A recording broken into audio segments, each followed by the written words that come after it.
Hey there, here's how to stop your Samsung Galaxy tablet from auto-connecting to a Wi-Fi network or hotspot.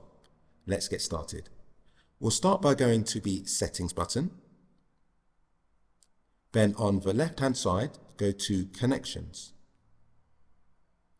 Over on the right, we have Wi-Fi. It's connected to my internet Wi-Fi. It's called Internet. Let's click on that.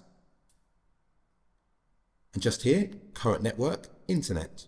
Click on the cog beside it. And just here, third line down, we have auto reconnect. Let's toggle that off. Now what we'll do is turn Wi-Fi off. We'll turn it back on. And let's see if the Wi-Fi auto reconnects. As you can see, it hasn't. It says auto reconnect turned off.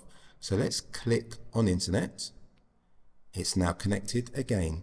So that's how you prevent your Samsung Galaxy Tab from auto-connecting to a Wi-Fi network. If you change your mind and you do want to connect automatically, simply press on the cog and re-enable auto reconnect.